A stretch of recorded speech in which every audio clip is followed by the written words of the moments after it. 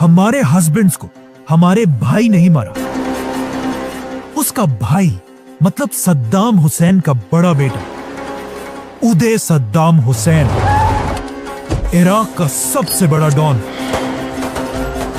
जो खुद को अपने बाप से भी ज्यादा पावरफुल समझता था, जिसके जुल्मों को देखकर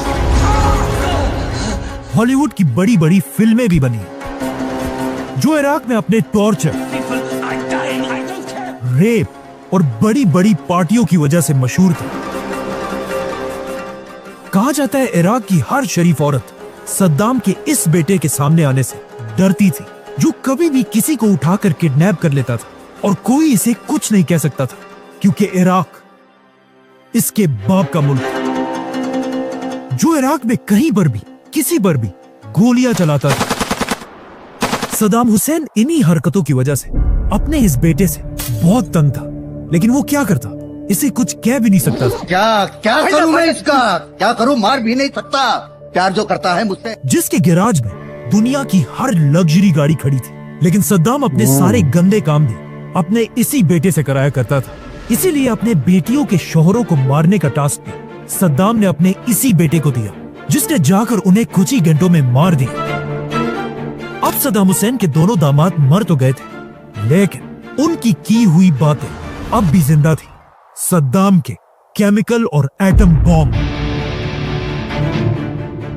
अब अमेरिका को सद्दाम हुसैन पर हमले का बहाना मिल चुका था, लेकिन वो बस दुनिया में किसी ऐसे इवेंट का इंतजार कर रहे थे जिससे वो आसानी से इराक पर हमला कर सके। और ऐसा ही हुआ। नई सदी के शुरू होते ही अमेरिका के वर्ल्ड ट्रेड सेंटर पर हमला किया गया।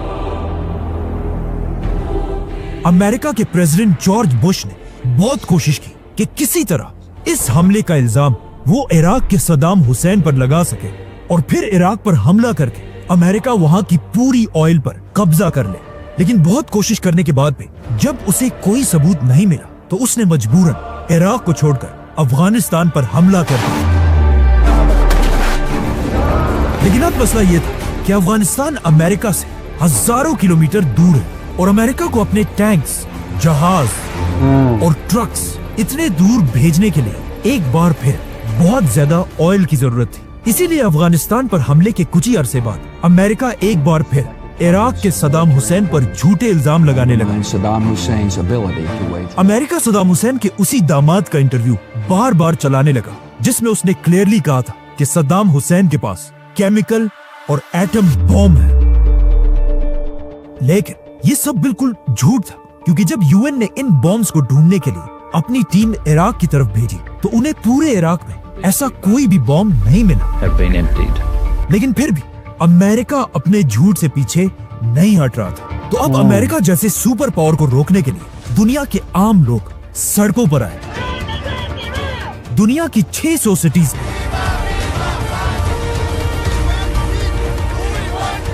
3 करोड़ लोगों ने मिलकर इराक पर हमले के खिलाफ प्रोटेस्ट किए, जो आज तक दुनिया की तारीख का सबसे बड़ा प्रोटेस्ट है। लेकिन अमेरिका को इन चीजों की कोई परवाह नहीं थी। वो इराक के ऑयल के पीछे पागल हो चुका था। इसीलिए 2003 में अमेरिका का प्रेसिडेंट अचानक टीवी पर आया और उसने कहा, सद्दाम हुसैन और उसके दोनों बेटों के पास सिर्फ 2 दिन का टाइम है कि वो इराक को छोड़कर भाग जाए, वरना अमेरिका उन पर ऐसा हमला करेगा जिसे पूरी दुनिया याद रखेगी। लेकिन of course Saddam Hussain America जैसी सुपर पावर की धमकी के बाद अपने तख्त पर बैठा रहा। सद्दाम हुसैन और उसके बेटे इराक को छोड़कर कहीं नहीं गए। तो अब अमेरिका के पास और कोई ऑप्शन नहीं था। अमेरिका ने अपनी फुल ताकत के साथ इराक पर हमला कर दिया। अमेरिका और उसके साथियों ने मिलकर इराक पर हजारों बॉम्ब्स गिराए। अब तक सद्दाम इतना कमजोर हो चुका था कि अमेरिका ने सिर्फ 1 महीने में पूरे इराक पर कब्जा कर लिया। ये देखकर ऑफ कोर्स सद्दाम हुसैन और उसके दोनों बेटे अमेरिका की फौज से भागकर अलग अलग जगहों पर छुप गए, जिसके बाद अमेरिका की फौज हर तरफ इन बाप बेटों को ढूंढने लगी और पूरे इराक में ऐलान किया कि सद्दाम के बेटों की सर की कीमत 15 मिलियन डॉलर है और बाप के सर की कीमत 25 million dollar. Senator, is today's $25 million on the head of Saddam? अब सद्दाम हुसैन को ढूंढना तो बहुत मुश्किल था, लेकिन उसके दोनों बेटे एक साथ अपने एक बहुत ही करीबी दोस्त के घर छुप कर बैठे थे। जहाँ कहा जाता है कि ये दोनों भाई कई दिन तक सारा दिन वीडियो गेम्स खेला करते थे, लेकिन जैसे ही अमेरिका ने इन दोनों की सर की कीमत 15 मिलियन डॉलर रखी, इनका ट्रस्टेड दोस्त भी इन पैसों के लालच में आया और अपनी दोस्ती को भूल गया।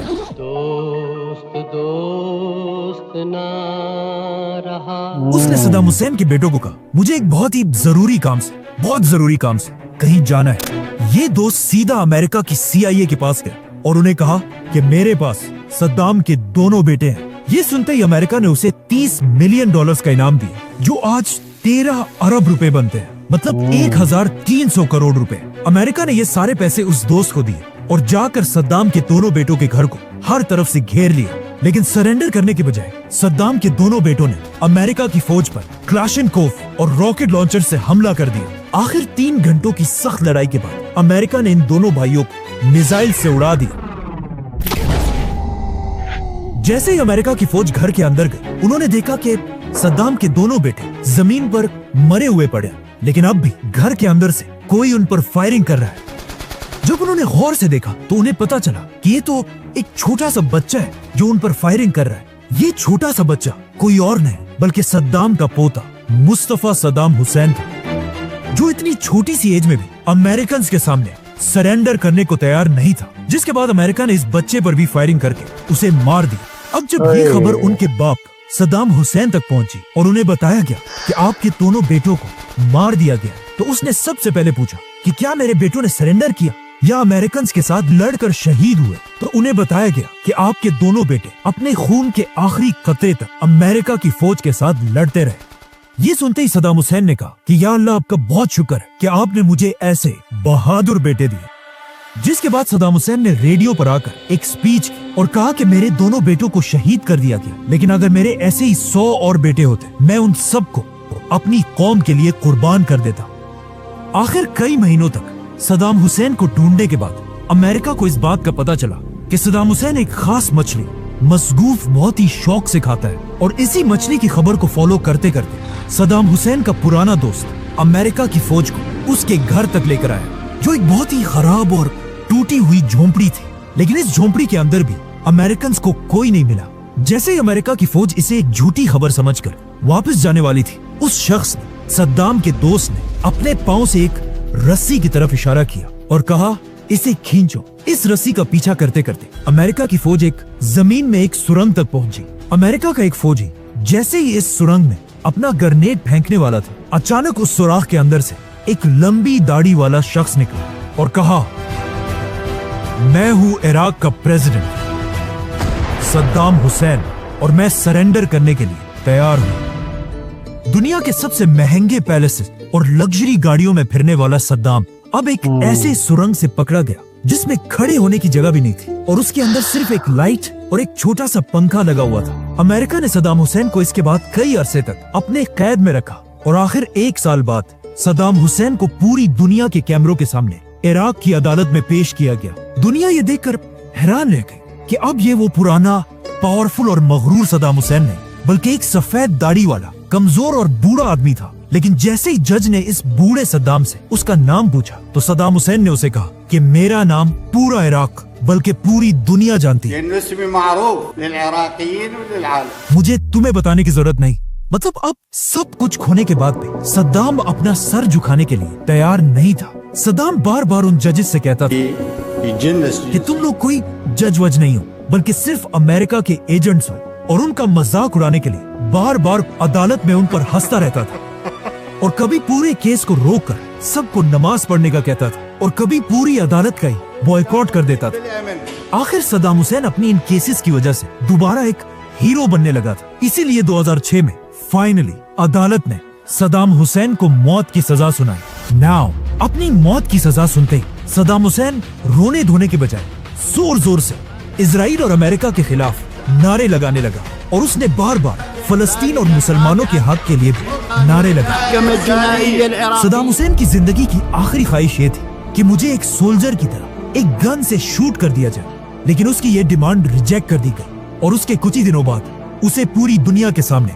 फांसी दे दी गई, जिसकी वीडियो आज तक YouTube पर पड़ी हुई है, लेकिन उसे यहां नहीं दिखा सकते। सद्दाम को हटाने के बाद अमेरिका का ख्याल था कि इराक अब एक बहुत ही पीसफुल कंट्री बन जाएगी, लेकिन ऐसा बिल्कुल भी नहीं हुआ, क्योंकि सद्दाम को हटाने के बाद अमेरिका ने कुछ बहुत बड़ी बड़ी गलतियां की। अमेरिका की फौज ने इराक में लाखों लोगों को मारा, इराक में शिया सुन्नी जंग दोबारा शुरू की, और सबसे बड़ी गलती यह थी कि उन्होंने सद्दाम हुसैन की पूरी फौज को उनकी जॉब से हटाकर घर जाने का हुक्म दिया, जिसकी वजह से एक ही रात में लाखों लोगों की फौज जिनके पास गन्स, वेपन्स सब कुछ था, जॉबलेस हो गए और इराक में अपनी मर्जी की एक नई फौज बनाने लगे। ये देखकर सद्दाम की लाखों की फौज और उनके जनरल्स में गुस्सा दोबारा बढ़ने लगा और वो इराक में हर जगह जमा होकर एक नई, इससे भी बड़ी बगावत की प्लानिंग करने लगे, जिसको आगे जाकर नाम मिला। अमेरिका के हमले के बाद इराक के हालात इतने खराब हुए कि इराकी अमेरिकन से नफरत करने लगे, यहाँ तक कि जब अमेरिका के प्रेसिडेंट जॉर्ज बुश ने पहली बार इराक विजिट की तो उनके सर पर लाइव जूते भी मारे गए। इराक पर हमला अमेरिका ने झूठ बोलकर किया था। You killed 1 million people in Iraq. और ये बात आज पूरी दुनिया मानती है। The war in Iraq is a big fat mistake. George Bush made a mistake. Saddam Hussain के फांसी के बाद पूरी दुनिया के अरब लीडर्स की एक बहुत बड़ी मीटिंग हुई, जिसमें अरब के सारे बड़े बड़े बादशाह बैठे हुए थे। अचानक अरब का एक बहुत बड़ा लीडर सद्दाम हुसैन की फांसी की तस्वीर लेकर स्टेज पर चढ़ा और अरब के सारे बादशाहों से कहा कि अब भी अगर हमने अमेरिका को नहीं रोका तो मैं कसम खाता हूं कि अमेरिका इसके बाद हम सबको बारी बारी खत्म करेगा। इस लीडर का नाम था मुअम्मर कद्दाफी। और इसकी ये बात बिल्कुल सही थी, क्योंकि सद्दाम हुसैन को मारने के बाद अमेरिका का नेक्स्ट टारगेट मुअम्मर कद्दाफी था। सब्सक्राइब।